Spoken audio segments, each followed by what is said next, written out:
ஒரு கஃபேல வந்து உட்காந்துருக்கோம். சுற்றி இருக்க எல்லாரும் வந்து எங்களை ஒரு மாதிரி பார்த்துருக்காங்க. எங்களை மீன்ஸ் நானும் ஆப்போசிட்ல ஒரு நாய் டாபர் பண்ண வச்சுக்கோங்க. டாபர் பண்ண வகைகளான வச்சுக்கோமே. ஆர்டர் கூட வராது. சார் சொல்லுவது சார் என்ன வேணும் அப்படிங்கிறாரு. நான் வந்து எனக்கு ஒரு கேப்பச்சினோ போதும் அப்படின்னு நான் சொல்கிறேன். அதில் வந்து ஹாட்டிங் போட்டு கொண்டு வருவா இல்லை இருக்கிற ஹாட்டிங்லாம் ஒன்றும் போட வேணாம், கொண்டு வாங்க போதும் அப்படின்ற போயிட்டேன். எங்கே போறீங்க, திருப்பி வாங்க அப்படின்னு சொல்லி கூப்பிட்டேன். ஒரு சாக்லேட் சிப் ப்ரௌனி ஒன்று, அந்த சாக்லேட் சிப்ஸ் கொஞ்சம் எக்ஸ்ட்ராவாக போட்டு கொண்டு வாங்கன்னு சொல்லி ஆர்டர் பண்ணுறேன். அவர் பார்க்குறாரு என்னையும் நாயும், யாருக்கு இதை ஆர்டர் பண்ணுறான் அப்படின்ட்டு. உங்களுக்கு கொண்டு வாங்க அப்படின்னு சொல்லி நினச்சி விட்டேன். அப்புறம் வந்து நாய்கிட்ட பேச்சுவார்த்தை நடத்த ஸ்டார்ட் பண்ணேன். இங்கே பாரு, நேற்று வந்து 2 மணிக்கு நான் தூங்கிட்டேன். நீங்கள் போட்ட கான்ஃபரன்ஸ் வந்து என்னால் அட்டன் பண்ண முடியல. அது தப்பு தான். கான்ஃபரன்ஸ் மீன்ஸ் இந்த 2 to 2:30 மணி வரைக்கும் வீட்டு பால்கனி பார்த்து கோலாகோலாவும் குறைச்சிட்டு இருக்கிறது எங்களுக்கு இதே தான் வேலை. நான் அதுக்கிட்ட சொல்கிறேன், நேற்று 2 மணி வர முடியல, நான் வந்தது ஒரு 12 மணி தான் தூங்கிட்டேன். அதுக்குன்னு சில் பண்ண மேங்கோ சில்லி கூட 2 பொடி இட்லி 184 எவ்ரிதிங் இஸ் ஆல் ரைட்னு பாட்டு பாடி நீ கோத்து விடுறீங்க நீங்க அப்படின்னு சொல்லி நான் அதுக்கு சொல்லிட்டு இருக்கேன். இந்த மாதிரிலாம் பண்ணாதீங்க, இனிமேல் ரெகுலராக வந்துடுறேன், இனிமேல் கத்துற வேலை வச்சுக்காதீங்க அப்படின்னு நான் சொல்லி முடிச்சிட்டேன். இது கூட பரவாயில்ல. போன வாரம் ஒரு சின்ன நாய் வந்திருக்கு, அதை போட்டு நீயும் கூட்டாளி ஒரு 10 பேர் வந்து அந்த தூரம் துரத்துறீங்க.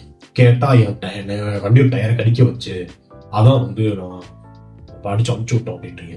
பொய் சொல்லாத நாயை, எனக்கு தெரியாது என் வண்டியோட டயர் யார் கடிப்பாங்க அப்படின்ட்டு. சரி இது பரவாயில்ல நான் விட்டுறேன். போன வாரம் பக்கத்து வீட்டில் 2 திருடனுங்க 1 மணி நேரமா போராடி கேட்ட உடைச்சு உள்ள போறாங்க திருடலான்ட்டு. திருடாங்க எதுவுமே இல்லைன்னு சொல்லிட்டு அங்க இருந்த ஹோம் தியேட்டர் திருட்டு லிங்க்ல வந்து ஜனநாயகம் படத்தை போட்டு பார்த்துட்டு வீடியோ பார்த்துட்டு போயிருக்காங்க. நீங்க என்னடா பண்ணிட்டு இருந்த நாய்க்கு நான் கேட்டா நீங்க என்ன சொன்னீங்க, நாங்க எல்லைக்கு படம் பார்த்துட்டு இருந்தோம் அப்படின்றீங்க. கூட்டமா உட்காந்துக்கிட்டு வெக்கமா இல்லை, அந்த படத்தை நாங்களே பார்க்கல, உட்காந்து அந்த படத்தை பார்த்துட்டு இருக்கீங்க. சரி இதோ கூட நான் விட்டுறேன். போன வாரம் இந்த 10வது படிக்கிற பையன் சைக்கிள்ல போயிருக்கான், அவனை போய் கூட்டமா சேர்ந்து நிப்பாட்டி மிரட்டி நெட்ஃபிளிக்ஸ் ஐடி கேட்டுட்டு இருந்தீங்க. அவங்க அப்பா அம்மாவை சேர்ந்து என் வீட்டுக்கு வந்து என்ன நாய் வளர்க்குற அப்படிங்கிறாங்க. உண்மையை சொல்லுவோம், நானா வளர்க்குறேன், நானா வளர்க்குறேன் சொல்லு. அவங்க என்ன நாய் வளர்க்குற, அடுத்த தடவை நாய் பிடிக்க வந்துச்சுன்னா ஒன்னையும் சேர்த்து அனுப்பிச்சு விட்றேன் அப்படின்னு திட்டிட்டு போறாங்க. அவங்களுக்கு என்னைய பார்த்து எப்படி தெரியுதுன்னா, நீங்க ஏன் டயரை நான் போறப்ப என் வண்டியை நான் மறைச்சு வச்சுக்கிட்டு, என் வண்டியை ஃபுல்லாக மறைச்சுக்கிட்டு டயரை கடிச்சிருவேன் காலை கடிச்சு நெட்ஃபிளிக்ஸ் ஐடி என்ன பண்ணிட்டு இருப்பீங்களா, நான் வந்துட்டு பேச்சு வந்து திட்டுப்பேன்ல, அதை அவங்களுக்கு பார்த்தா நான் உங்களுக்கு கொஞ்சம் மாதிரி இருக்குது. வந்து இப்படி சொல்லிட்டு போறாங்க, அடுத்த வாரம் வண்டி வச்சா ஒன்னையும் சேர்த்து எடுத்து விட்டுருவேன்ட்டு. ஏன்டா அப்படி பண்றீங்க? சரி அதெல்லாம் விட்டுறேன்.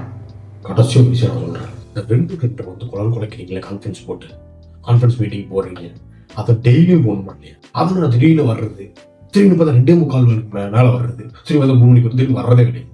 இப்போ எனக்கு டிஸ்பாயின் பண்ணாது இல்லை, நான் 2 மணிக்கு வந்து உட்காந்துருக்கேன்.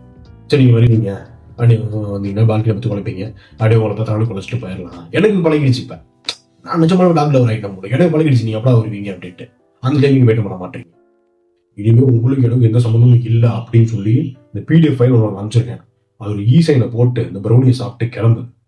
பக்கத்தில் உன் ஃப்ரெண்ட்ஸ் சொல்லி 2 பேரும் சுற்றிட்டு இருக்கேன். நான் வரும்போது வந்து வண்டியிலேயே விடுவாங்க. அவங்க 2 சைனை வாங்கணும். ஒழுங்காக சாப்பிட்டு கிளம்பு.